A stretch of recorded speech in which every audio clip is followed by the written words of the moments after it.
वो जहाज जिसे कोई देख नहीं सकता था। रात के 2 बजे थे। अमेरिकी पायलट कैप्टन रयान मार्श अपनी सीट पर बैठा था।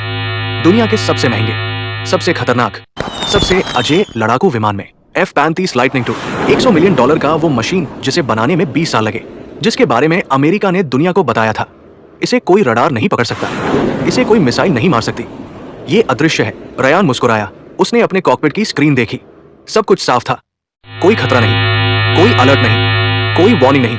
वो ईरानी सीमा के ऊपर से उड़ रहा था, बिल्कुल बेखौफ, क्योंकि उसे यकीन था मुझे कोई देख नहीं सकता। लेकिन जमीन पर एक अंधेरे बंकर में एक ईरानी ऑपरेटर अपनी स्क्रीन को घूर रहा था और उसकी स्क्रीन पर F-35 साफ दिख रहा था।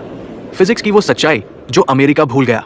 यहाँ एक जरूरी सवाल है, अगर F-35 रडार से इनविजिबल है तो वो दिखा कैसे? इसके लिए थोड़ा साइंस समझना होगा। स्टेल्थ टेक्नोलॉजी काम कैसे करती है? जब रडार वेव्स किसी एयरक्राफ्ट से टकराती है तो वो वेव्स वापस आती है और रडार ऑपरेटर को पता चलता है कि कोई है। F-35 की बॉडी इस तरह बनाई गई है कि रडार वेव्स उससे टकराकर वापस नहीं आती, वो स्कैटर हो जाती है, तो रडार को दिखता ही नहीं। Amazing, right? लेकिन यहाँ एक प्रॉब्लम है, एक बहुत बड़ी, बहुत पुरानी, बहुत बेसिक प्रॉब्लम। F-35 का इंजन गर्म होता है, बहुत ज्यादा गर्म। जब वो उड़ता है तो उसके पीछे निकलने वाली एग्जॉस्ट, वो गर्म हवा, वो हीट, वो कहीं नहीं जाती। वो फिजिक्स के नियम के हिसाब से इंफ्रारेड रेडिएशन छोड़ती है और इंफ्रारेड रेडिएशन को रडार से नहीं पकड़ा जाता। उसे पकड़ने के लिए चाहिए होता है इंफ्रारेड सेंसर, यानी एक थर्मल कैमरा जो गर्मी को देखे। और ईरान के पास था बिल्कुल यही, वो हथियार जो दुनिया ने नहीं देखा था। ईरान का सीक्रेट वेपन, मिसाइल 358। इसका नाम सुनकर कुछ स्पेशल नहीं लगता, लेकिन यही इसकी ताकत है। 358 कोई नॉर्मल मिसाइल नहीं है, ये एक हाइब्रिड वेपन है, आधा ड्रोन आधा मिसाइल। सोचो, एक ऐसी चीज जो खुद उड़ सकती है, घंटों तक आसमान में मंडराती रह सकती है और जब सही टारगेट मिले तब स्ट्राइक करती है। इसे बोलते हैं लॉटरी म्यूनिशन, यानी वो हथियार जो इंतजार करता है। लेकिन 358 की असली ताकत है उसकी आंखें। इसमें लगे हैं ऑप्टिकल सेंसर्स, यानी आंखें जो देखती हैं, इंफ्रारेड सेंसर्स, यानी वो सेंस जो गर्मी महसूस करता है। और ये दोनों मिलकर करते हैं एक काम, F-35 को ढूंढना, बिना कोई सिग्नल भेजे, बिना कोई रडार वेव छोड़े, बिना खुद को रिवील किए।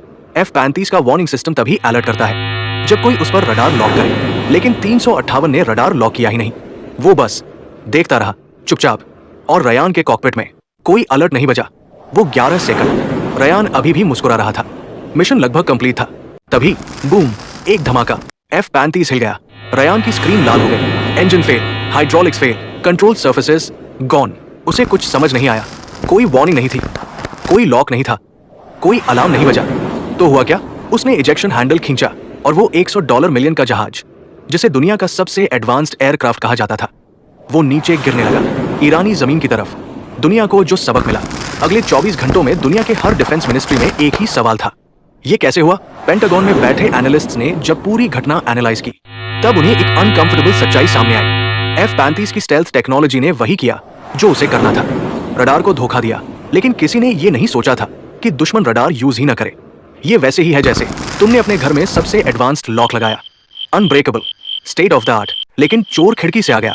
तुम सही दरवाजे की रखवाली कर रहे थे, गलत रास्ते से ध्यान हट गया। फिजिक्स, वो नियम जो किसी के लिए नहीं बदलता। यहाँ एक बात है जो हमेशा याद रखनी चाहिए, टेक्नोलॉजी बदलती है, वेपन्स बदलते हैं, स्ट्रैटेजीज बदलती है, लेकिन फिजिक्स नहीं बदलती।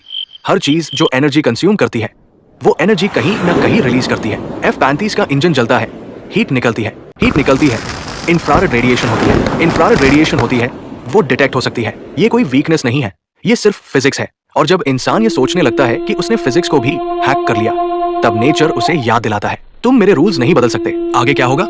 ये घटना सिर्फ एक मिसाइल का एक एयरक्राफ्ट को मारना नहीं था, ये था एक युग का अंत। स्टेल्थ डोमिनेट्स एवरीथिंग वाला युग।